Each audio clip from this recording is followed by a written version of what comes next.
Good morning to all. जैसे कि हमने अपने लास्ट सेशन में पहला क्वेश्चन शुरू कर दिया था परसेंटेज का, या मैं बोलूं पहला सिनेरियो। सो हम पूरे परसेंटेज वीडियोस में 14-15 सिनेरियोस देखेंगे, although we will cover around 50 questions, ठीक है, जो कि अपने आप में एग्जॉस्टिव है। अब जो हमने लास्ट ऑलरेडी क्वेश्चन कर लिया था, मैं आपको बोलूंगा कि आप पहले दोनों वीडियोस जो हमारी परसेंटेज के उनको जरूर देख लो, because those are basic videos, ठीक है, जिसपे आपका परसेंटेज का एक बैकग्राउंड तैयार हो जाएगा, so that you can proceed with any question. अब जो हम क्वेश्चंस करने जा रहे हैं, हमें एक बात समझनी है कि परसेंटेज के जितने भी क्वेश्चंस हैं, सारे के सारे questions we can do without formulas. बिना फॉर्मूले के हम सारे के सारे क्वेश्चंस कर सकते हैं, बट कुछ ऐसे क्वेश्चंस हैं जो बहुत ज्यादा कॉमन है, तो मैं वहां पर आपको फॉर्मूले भी बताऊंगा कि क्या फॉर्मूला का यूज कर सकते हैं, but we can do all questions without formula. हाँ, जब हमें विदाउट फॉर्मूला करना है तो हमें समझना पड़ेगा क्या अप्रोच हम फॉलो करते हैं, कैसे हम क्वेश्चन को आसान बनाएंगे, कैसे हम क्वेश्चन को आसान बनाएंगे, परसेंटेज को क्वेश्चन को रेशो में लाएंगे जिससे कि क्वेश्चन ज्यादा आसान हो। सो ठीक है, अब हम क्वेश्चन शुरू करते हैं। सो एक क्वेश्चन हम ऑलरेडी लास्ट क्लास में कर चुके हैं, तो I am doing the second question. तो मान लो सपोज एक क्वेश्चन आपको दिया गया, बोला गया A is 20% more than B, then B is what percentage, then B is what percentage less than A। देखो, मैं क्वेश्चन इंग्लिश मीडियम में लिख दूंगा और हिंदी में उस क्वेश्चन को रीड कर दूंगा, जिससे कि जिसको जो नोट करना है वो नोट कर लेगा। तो मैं क्वेश्चन इंग्लिश मीडियम में लिख दूंगा, then I will dictate in Hindi medium, so that आपको एक बड़ी क्लैरिटी हो जाए क्या बोला गया क्वेश्चन में। क्वेश्चन में दिया गया ए बी से 20% ज्यादा है, तो बी ए से कितने प्रतिशत कम है। ए बी से 20% ज्यादा है तो बी ए से कितने प्रतिशत कम है। अब देखो, इस तरह के क्वेश्चन को हम प्रोसीड कैसे करते हैं। हमें क्वेश्चन में बोला गया ए बी से 20% ज्यादा है। अब ए किससे ज्यादा है, बी से, और वो भी कितना, 20%। अब देखो, इस क्वेश्चन को करने के लिए कई लोग कैसे अप्रोच फॉलो करते हैं, वो ये मान लेते हैं लेट बी इज 100, वो 100 मान लेते हैं। अब पूछा जाए कि 100 क्यों माना जा रहा है, तो वो ये बोलते हैं कि क्वेश्चन जो है परसेंटेज का है, इसीलिए हमने 100 मान लिया। बात बिल्कुल ठीक है कि परसेंटेज जो है, परसेंटेज का मतलब होता है 1/100, और पूरी जो वैल्यूज का जो पार्ट है वो डिनोमिनेटर पे चलता है, और डिनोमिनेटर यहाँ 100 है, तो बिल्कुल सही है, हमें 100 मानना चाहिए। बट अगर परसेंटेज के आगे कुछ नंबर लिखा हुआ है, जैसे कि 20%, तो 20% होता है 20/100, जिसको अगर हम सॉल्व करें तो दैट इज 1/5। सो हमें वैल्यू जो माननी चाहिए दैट इज 5, क्योंकि 5 वो सबसे सिंपलेस्ट वैल्यू है जिसमें हम आसानी से ऑपरेट कर सकते हैं, जिसमें हम सबसे आसानी से ऑपरेट कर सकते हैं। तो पहले मैं 100 मान के बात कर रहा हूं, बाद में हम समझेंगे कि हम कैसे 5 पे ऑपरेट करेंगे। तो जैसे कि बोला गया A is 20% more than B, A is 20% more than B, then B is what percentage less than A। तो अगर B को 100 माना तो A क्या हो गया, 120, क्योंकि बोला गया A B से 20% ज्यादा है। अब क्वेश्चन में पूछा गया B A से कितने प्रतिशत कम है, तो B A से कितना कम है, 20, किससे, A से, यानी 120, तो 20/120 इंटू 100, दैट इज 1/6, और 1/6 क्या होता है, ये ऑलरेडी हम वैल्यूज में याद कर चुके हैं, सो अब तक आप इसमें कंफर्टेबल हो चुके होंगे। 1/6 इज व्हाट, 16 2/3%। तो आंसर फॉर दिस क्वेश्चन है 16 2/3%, 16 2/3%। अब देखो, जैसे यहां पर बोला गया A is 20% more than B, then B is what percentage less than A, तो हमने B को 100 माना, तो A उससे 20% ज्यादा, 120 हो गया। अब बोला गया B A से कितने परसेंट कम है, कितना कम है, 20, किससे, 120 से, तो 20/120 into 100 that is 1/6, and 1/6 is 16 2/3%। अगर यहाँ 20 की जगह सपोज लिखा होता 40%, तो हम कैसे प्रोसीड करते, सेम वही अप्रोच, B को 100 मानते तो A क्या हो जाता, 140। अब अगर पूछा जाए B A से कितने प्रतिशत कम है, तो B A से कितना कम है, 40, किसके रिस्पेक्ट में, 140, सो 40/140 इंटू 100, 0 से 0 कैंसिल, 2 के टेबल में 2 7, 2/7, 2/7, 1/7 क्या था, 14, 2/7, सो 2/7 इज व्हाट, 28 4/7%, तो answer is 28 4/7%। So answer for this question is 28 4/7%. तो अगर हम यहां पर एक चीज समझे, जब यहां पर 40% है तो ऊपर 40 आ रहा है और नीचे 140 आ रहा है. जब यहां पे 40% है तो ऊपर 40 आ रहा है, नीचे 140. पिछले एग्जांपल में यहां पे 20 था तो ऊपर 20 आया था, नीचे 120. तो अगर यहां पर x होगा तो ऊपर x आएगा और नीचे 100 प्लस x. तो मैं एक बात जनरलाइज कर सकता हूं. क्या जनरलाइज कर सकता हूं कि if a is x%, if a is x% more than b, then b is x upon 100 plus x into 100% less than a. तो हम इसको जनरलाइज कर सकते हैं. अगर कई लोग फॉर्मूला याद रखना चाहें तो ऐसा फॉर्मूला भी बनाया जा सकता है. ऑल्दो मैंने आपको बोला पूरे परसेंटेज टॉपिक में एक भी फॉर्मूले की जरूरत नहीं. You can solve all question without formulas. ठीक है, बट हाँ ये काफी कॉमन सिनेरियो. तो कोई हो सकता है ऐसे फॉर्मूला भी याद रख रहा है कि अगर a b से x% ज्यादा है तो b a से x upon 100 plus x into 100% कम है. जैसे मैं एक एग्जांपल लेता हूं. मान लो मैंने आपको बोला A's income is 25% more than B's income. Then B's income is what percentage less than A's income? तो सीधा आप लिख सकते हो ऊपर 25 नीचे 100 ऐड होगा. So 125 into 100 which is 1/5 और 1/5 क्या होता है 20%. तो answer for this question is 25%. मान लो अगर मैंने आपको एक क्वेश्चन दिया जहां पर मैंने आपको बोला कि the cost of marker is 10% more than the cost of pen. Then the cost of pen is what percentage less than that of marker? यदि मार्कर की कीमत पेन की कीमत से 10% ज्यादा है तो पेन की कीमत मार्कर की कीमत से कितने प्रतिशत कम है. तो सीधा फॉर्मूला क्या, ऊपर तो आएगा 10 नीचे 100 ऐड होके 110 into 100 that is 1/11 और 1/11 is what 9 1/11%. So answer of this question is 9 1/11%. अब इसी का दूसरा सिनेरियो देखते हैं. जैसे सपोज आपको क्वेश्चन दिया गया, बोला गया A is 20% less than B. A is 20% less than B. Then B is what percentage more than A? यदि A B से 20% कम है तो B A से कितने प्रतिशत ज्यादा है. अब देखो अगेन जो हम अप्रोच फॉलो कर रहे थे, लेट A और B. B को अगर 100 माना तो A कितना हो गया, A B से 20% कम है. A B से 20% कम है तो अगर ये 100 है तो A कितना हो गया 80. अब B A से कितना ज्यादा है 20. किसके रिस्पेक्ट में 80.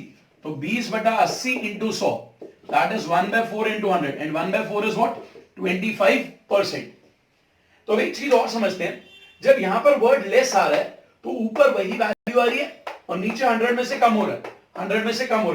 तो अगेन अगर आपको यहां पर एक फॉर्मूला जनरलाइज करना हो तो आप बोल सकते हो if A is x% less than B then B is x upon 100 minus x into 100% more than A.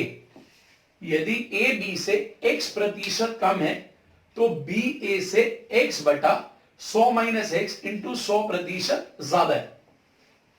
जैसे एक एग्जांपल देखते हैं. मान लो मैंने आपको बोला कि A की इनकम B की इनकम से 30% कम है. A की इनकम B की इनकम से 30% कम है तो B की इनकम A की इनकम से कितने परसेंट ज्यादा है. यानी कि if A's income is 30% less than B's income then B's income is what percentage more than A's income.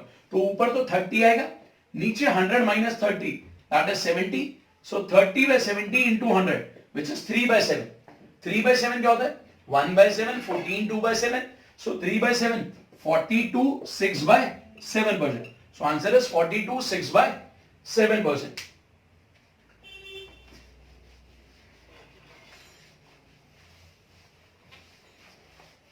अब देखो जो हमने ये फॉर्मूला बेसिकली समझा है, मैंने आपको बोला कि we have generalised the formula but we can solve all question without formula. इस तरह का कोई भी क्वेश्चन है आप बिना फॉर्मूले के सॉल्व कर सकते हो. और अभी मैंने आपको बोला कि हम 100 मान के कर रहे थे, ऑल द डिनोमिनेटर मानना होता है, ऑल द डिनोमिनेटर मानना होता है। जैसे अब हम जितने भी क्वेश्चंस करेंगे मैं आपको बताऊंगा कि वैल्यूज क्या लेनी होती हैं, डिनोमिनेटर कैसे माने। जैसे देखो आपको कोई भी क्वेश्चन दिया गया, बोला गया if a is 16.2/3% more than b, then b is what percentage less than a। तो आपको एक बात समझनी है कि हमें 100 पे नहीं ऑपरेट करना, हमें रेशोज में लाना है। जैसे मैंने देखा 16/2/3, 16/2/3 हमें पता है 16/2/3 क्या होता है 1/6, तो मैं b को 100 नहीं मानूंगा, b को इस बार मैं 6 मानूंगा। रीजन क्योंकि 16/2/3% होता है 1/6, तो b को 6 माना। अब क्वेश्चन में बोला गया a b से 16 सही 2/3% अधिक है, तो a कितना हो गया 7। अब क्वेश्चन ये b a से कितने परसेंट कम है, तो b 6 है a 7 है, b कितना कम है 1 कम है, किससे 7 से। सो 1/7 इज व्हाट 14 2/7%, 14 2/7%। सो आपको कोई भी फॉर्मूला याद रखने की जरूरत नहीं है, आपको सिर्फ रेशो पे ऑपरेट करना होगा और डिनोमिनेटर वैल्यूज को मान। अब देखो जो अभी हमने फॉर्मूला वैसे पढ़ा था वो फॉर्मूला कई सिचुएशंस में अप्लाई करा जा सकता है and we can solve all question without formula as well. तो समझते हैं कि वो फॉर्मूला किन किन सिचुएशंस में लग सकता है। जैसे देखो कई बार क्वेश्चन ऐसा दिया जाता है, क्वेश्चन दिया गया, बोला गया a is increased by 20%, then by what percentage we should decrease the value of a to get its original value, to get its original value। यानी कि क्या बोला गया, a की वैल्यू को 20% बढ़ाया गया, अब उसे वापस कितने प्रतिशत से कम करा जाए ताकि वही वैल्यू आ जाए जो उसकी आरंभ में थी, यानी कि उसका वास्तविक मान आ जाए। तो अब इस क्वेश्चन में भी आप फॉर्मूला यूज कर सकते हो। अगर मैं फॉर्मूले से बात करूं तो हम कैसे करते हैं, a को 20% बढ़ाया जा रहा है, a जो है b से मतलब a जो है 20% पहले बढ़ाया गया, अब वापस कितने परसेंट से कम करा जाए। तो अगर a को 20% बढ़ाया गया, अब वापस पूछा जा रहा है कितने परसेंट से कम करें कि उसकी ओरिजिनल वैल्यू आ जाए, तो सीधा क्योंकि ये बढ़ रहा है ऊपर 20 नीचे 100 ऐड हो गए 120, सो 20/120 into 100, 1/6 into 100 दैट इज 16 2/3%। और अगर आप बिना फॉर्मूले के करना चाहते हो तो हम कैसे करते, 20% होता है 1/5, 1/5, तो मान लेते हैं कि a की ओरिजिनल वैल्यू थी 5, a की ओरिजिनल वैल्यू थी 5, 20% बढ़ी तो न्यू वैल्यू क्या होगी, new value of a become 6, 20% बढ़ गई। अब हमें 6 से वापस उसकी वैल्यू 5 लानी, 6 से वापस उसकी वैल्यू 5 लानी, तो कितनी कम करनी, 1, किसके रेस्पेक्ट में 6, सो 1/6 into 100 that is 16 2/3%। So answer of this is 16 2/3%। तो यहां पर भी इस फॉर्मूले का भी यूज करा जा सकता है, बिना फॉर्मूले के भी प्रोसीड करा जा सकता है। एक और सिचुएशन देखते हैं, वो बेसिकली सिचुएशन क्या है, जब भी आपको ऐसा कुछ मिल जाए जहां पर दो चीजों का प्रोडक्ट एक कांस्टेंट है, दो चीजों का प्रोडक्ट एक कांस्टेंट, कांस्टेंट से मेरा मतलब है वो चीज जिसकी वैल्यू क्वेश्चन में चेंज ना हो रही, जिसकी वैल्यू क्वेश्चन में चेंज ना हो रही। जैसे मैं आपको एक एग्जांपल देता हूं, सपोज क्वेश्चन आपसे पूछा जाता है if price of sugar, if price of sugar is increased by, if price of sugar is increased by 20%, then by what percentage, then by what percentage consumption be reduced, then by what percentage consumption be reduced so that there is no change in expenditure, so that there is no change in expenditure. यानी कि question में क्या बोला गया, यदि चीनी के मूल्य को 20% से बढ़ा दिया जाए तो उसकी खपत में कितने प्रतिशत की कमी करी जाए ताकि खर्चा अपरिवर्तित रहे। तो इस तरह के क्वेश्चन में अगेन अगर आप फॉर्मूला यूज करना चाहते हो तो फॉर्मूला भी यूज कर सकते हो। जैसे हमें यह बात पता है, price multiply by consumption is equal to expenditure, यानी कि किसी भी चीज पर होने वाला खर्चा, व्यय, वो दो चीजों पे डिपेंड करे। प्राइस कितना है पर यूनिट, जैसे मान लो सपोज मैं बोलता हूं मैं मार्कर्स खरीद रहा हूं, एक मार्कर 10 रुपए का, मैंने 5 मार्कर खरीदे, तो टोटल जो मेरा बिल है या टोटल खर्चा जो है वो 10 इंटू 5 50। अब जब भी आपको क्वेश्चन में दो चीजों का प्रोडक्ट कांस्टेंट दिया होगा तो यहां पर भी वही फॉर्मूला लग जाएगा। क्या फॉर्मूला जो हमने पढ़ा था, अगर पहला वाला वेरिएबल दूसरे वाले वेरिएबल से x% ज्यादा है तो दूसरा वाला वेरिएबल पहले वाले वेरिएबल से x upon 100 plus x into 100% कम होगा। अगर पहला वाला वेरिएबल दूसरे वाले वेरिएबल से x% कम है तो दूसरा वाला variable x upon 100 minus x into 100% ज्यादा हो। अब देखो यहां पर हमें बोला गया कि चीनी का मूल्य 20% से बढ़ा दिया गया, price of sugar is increase by 20%, तो कंजम्पशन कितने से कम करें। अगर आप फॉर्मूले का यूज करते हो तो डायरेक्टली आप आंसर बोल सकते हो, ऊपर 20 नीचे 100 ऐड हो जाएगा। सो 20 में 100 ऐड करा 120 इंटू 100 दैट इज 1/6, और क्या होता है 1/6, 16 2/3%, 16 2/3%। तो जो लोग फॉर्मूले से करना चाहते हैं वो फॉर्मूले से प्रोसीड कर सकते हैं, बट अगर आप विदाउट फॉर्मूला करना चाहते हो तो विदाउट फॉर्मूला भी कर सकते हो। पर अगर विदाउट फॉर्मूला करना है तो हम कैसे करेंगे वो समझते हैं। आपको यह बोला गया चीनी का मूल्य 20% से बढ़ाया गया, 20% कितना होता है 1/5, तो अगर पहले प्राइस 5 था तो 5 से वो 6 हो गया, 1 पार्ट बढ़ गया with respect to 5।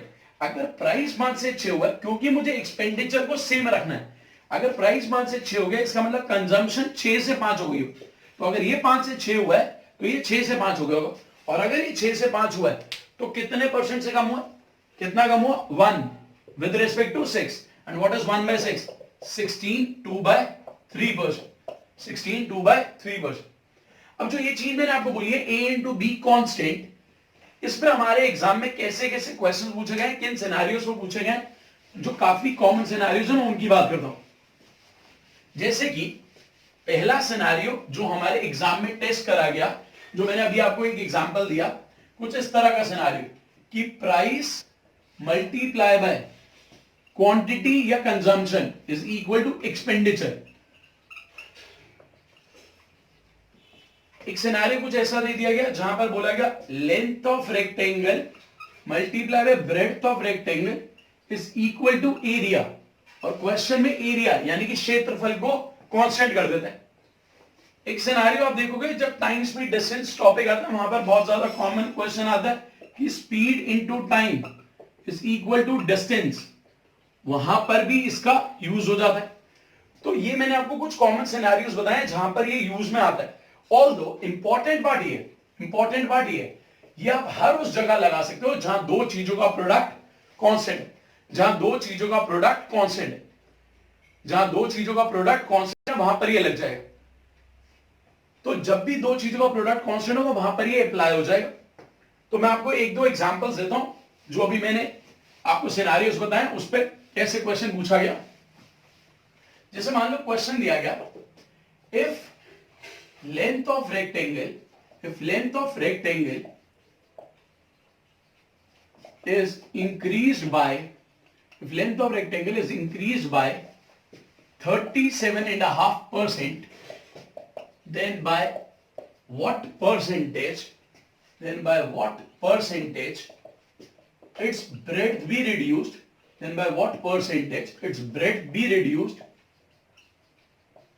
so that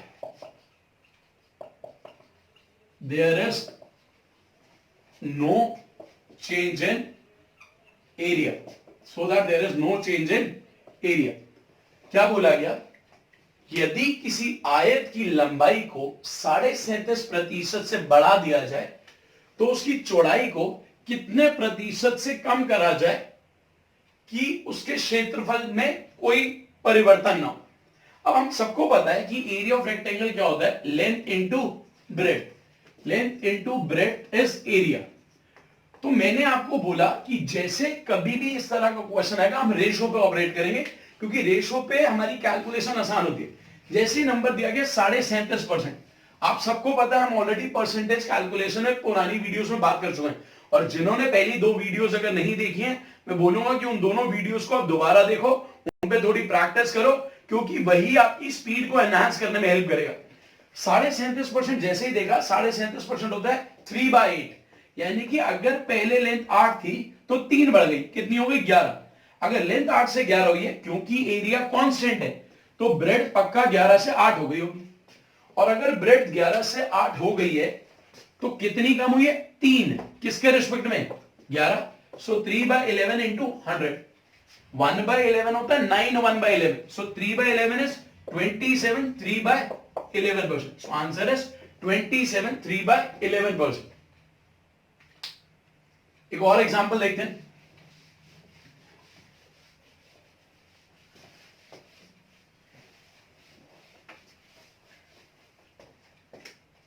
मान लो सपोज मैंने एक एग्जांपल लिया,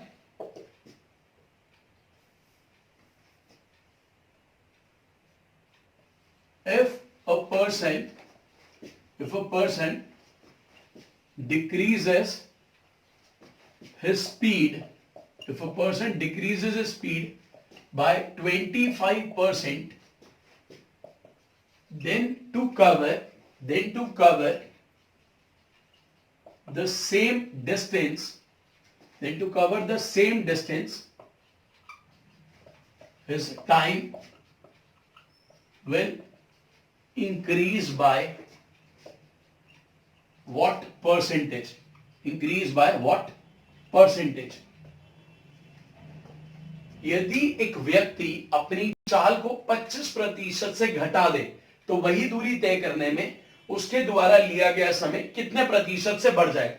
अब हमें पता है स्पीड इनटू टाइम डिस्टेंस होता है, और क्योंकि ये कांस्टेंट है हमारे क्वेश्चन में, तब हम इसकी बात कर सकते हैं।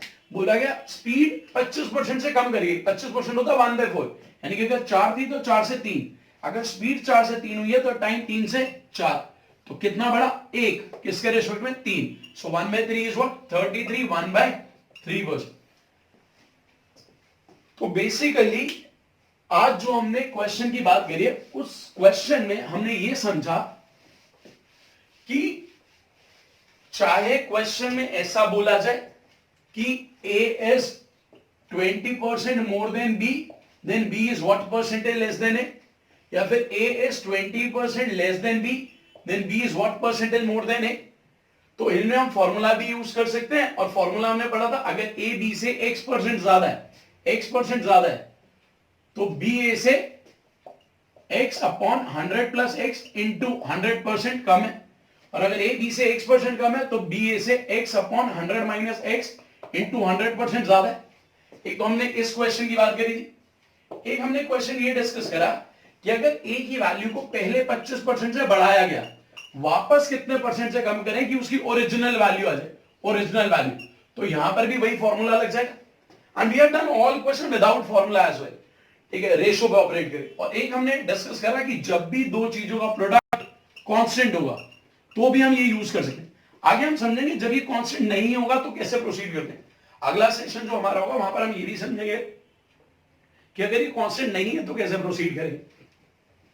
सो जब भी दो चीजों का प्रोडक्ट कांस्टेंट होगा तो वहां पर भी लग जाए। जैसे हमने 3 सिनेरियोस देखे, प्राइस क्वांटिटी पहला सिनेरियो, दूसरा लेंथ इनटू ब्रेड्थ एरिया, तीसरा scenario speed into time distance. तो इनकी हमने आज बात करी। तो बेसिकली आज के लिए सिर्फ इतना पार्ट। तो मैं आपको बोलूंगा जिन्होंने पिछली वीडियोस नहीं देखी आप उन वीडियोस को देखो, because we are starting with very basics. तो पहले बेसिक पे कमांड करते हैं और फिर धीरे धीरे हम उसको और अच्छे लेवल पे लेके जाएंगे। तो आज के लिए सिर्फ इतना ही। This is all for today. Thanks.